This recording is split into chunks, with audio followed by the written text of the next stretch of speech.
Hey everybody, KMO here. And yesterday I shot a video over at Fact TV. Fact stands for Falls Area Community Television, so Fact TV is Falls Area Community Television. But you know, that's just how it rolls out. Fact8.com. F-A-C-T, the number 8.com. Fact8.com is where you can find all the offerings of that station. A lot of municipal meetings shot by me. And it is in the Fact 8 studios where I shoot studios, studio singular, where I shoot those, behind the desk two-person shows with Colin the young libertarian, who is doesn't know that he's class conscious, but he definitely is class conscious, and he resents class people who go to college, basically. Anyway, Colin, he told me that he wanted to talk about impeachment, and I don't care about impeachment. I'll just say that straight up front, don't care. So I didn't have a lot to say. But when I got over there, we're doing the sound check and, getting ready to start shooting, and Colin says to me, be ready to answer the question, why should I care about AI? And I said, okay, but then I utterly failed to prepare any sort of, prepared answer, ahead of time. And Colin never got around to asking about it, so it doesn't really matter. But I've still been thinking about it. Why should Colin care about AI? The reason that I care about AI doesn't really generalize. I mean, back in the 90s, I went to college and I studied the philosophy of science and the philosophy of mind when I was a grad student in philosophy. And we talked a lot about AI and a lot about, fairly esoteric issues that arise when you try to formalize a mind and a thought process. So, actually, I was going to school during one of the the more severe AI winters. An AI winter is a period when there isn't a whole lot of visible progress being made in the field. Businesses aren't really interested. There's not a whole lot of funding for research, and there's just not much excitement. And it's the hardcore, the fanatics who keep the fire alive for AI during the AI winters. And I was, not participating in the field other than as an observer and, through my interest in the philosophy of science and philosophy of mind. But I was definitely keeping the fire burning for AI in the 90s. But why should somebody like Colin care? Well, Andrew Yang likes to say that data is the oil of the 21st century. And in Alaska, the oil which comes out of the ground is a community resource. It is owned by everybody, but, a few people, the heads of petroleum corporations, get the right to extract that resource, ship it off somewhere, refine it, turn it into a product and sell it. But that product, the resource belongs to everybody. So the state of Alaska pays all of its citizens a dividend on that oil. Well, if data is the oil of the 21st century and we are the sources of that data, then we should get a data check. We should get a data dividend. That's what the freedom dividend is, according to Andrew Yang. So that's one reason. You should care because you are creating something that somebody else is monetizing. They couldn't do it without you, and they're not giving you a piece of it. Now, you might say, well, we get the benefit of the AI services that they create. Yeah, I suppose, but they get a lot more. They get a lot more. So that's one reason to care. It's AI, and I know, and I agree, there are a lot of people who object to the phrase artificial intelligence. There are a lot of reasons to object to it. So if you want to think of it as pseudo-intelligence or simulated intelligence, I don't care. It's just that AI is the phrase that is in use, so that's what I say. But AI is not genuine intelligence. It's certainly not, general intelligence. You can't, a narrow AI system is really good at one thing, but it can't generalize. It can't take, its expertise in this one area and move it to a different context and apply it in some really novel way. Not yet, anyway. When AI can do that, it will be AGI, artificial general intelligence.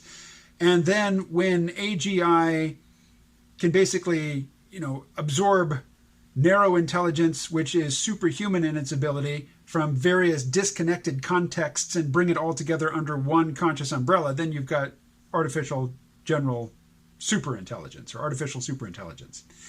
And, when that happens, well, that's the singularity and all bets are off, and who knows? I'm not worried about that. I don't know that I'll ever see that. I don't know how close that is, but I know that narrow AI that is really good at things that only humans could do in the not so distant future, that's a reality right now. It has impacts on how people make a living. It has impacts on the economy. Corporations can now serve huge customer bases with ever fewer human employees because each employee, when their work is augmented with the capabilities of artificial narrow intelligence, they can do a lot more work. They can service a larger customer base.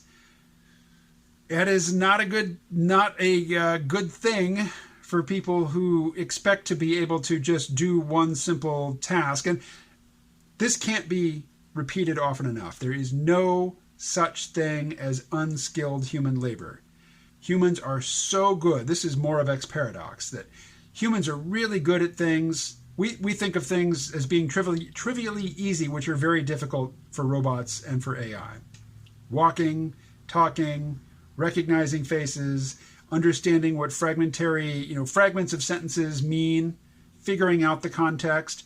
This is stuff we do all day, every day. Don't even think about it. Don't give it a moment's thought. And we're not impressed that other people around us can do these things, but machines can't do these things, or not well. And so compared to the difference in competence between a robot, like a humanoid robot that can walk and move through an environment and manipulate objects, the difference between that robot and an unskilled, so-called unskilled human worker and a skilled human worker, well, there's no real significant difference between the unskilled worker and the skilled worker. They are both light years ahead of the machine. But the machine is good at that one thing, and it is superhuman at that one thing. So, again, why should somebody like Colin care? Well, one, it is affecting the world that he lives in, the economic landscape that he lives in. And two, he is a participant in this whole process, even if he doesn't realize it or pay much attention to it. But there is a good argument for not caring. And it's like this. So long as the electricity is on, why should I care about electricity? Why not just take it for granted? It's on almost all the time. There was an explosion outside last night. Maybe a transformer blew up, I don't know. There was, a report, pop, and a flash, and the lights went off. And they were off for like 10 seconds. And then everything came back up. What do I care? But if it goes off and it's off for a week, well, that sucks. AI is being infused into so many different things that we don't really care about, that we don't pay much attention to. But when we are deprived of it in the future, it will be brought home to us just how integral it is to our existence, or the existence that we are accustomed to. If it all goes away, if the electricity goes off, I can still breathe the air, I can still walk the earth. The animal portions of my existence are unimpeded. It's just the cognitive, social, technological, vocational, human parts of my existence which are hampered when the electricity is off. Increasingly, AI will be like that. One way of coming to grips with the question of why should I care about AI, go back to like the mid-90s, when only a few wealthy early adopters had cell phones. And ask, suppose you were to go back then and say, those are just obnoxious rich people who have those phones. Why would I want to be one of them? Why would I want to emulate their obnoxious behaviors with those devices?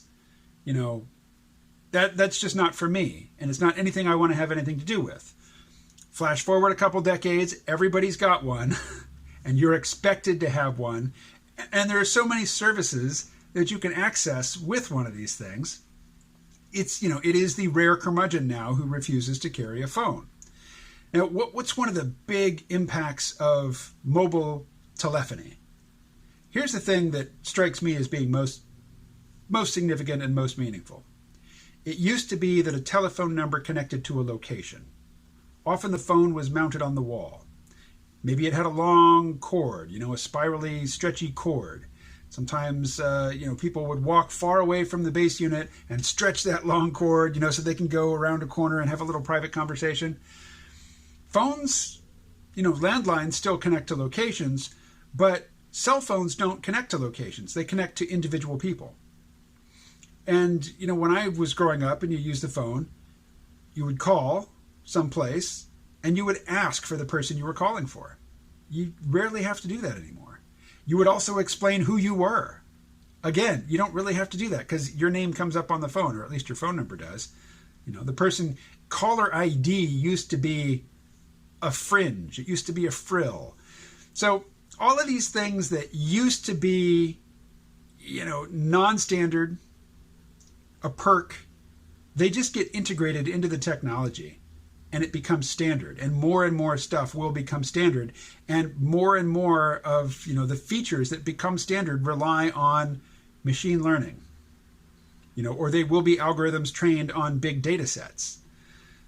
And again, we provide that data. That data comes from us. We should own a piece of it. Just the consciousness that this thing which seems miraculous, one, stems from publicly funded research, often military research, and two, is fed by data that we create, should give us some consciousness of how, not only how invested we are in the technology and in the companies that employ it, but really how much they owe to us for what they have. It is easy to forget that, and it is to our detriment that we forget that. And it is to our detriment that we stop reminding the corporations that, look, you didn't build all this shit.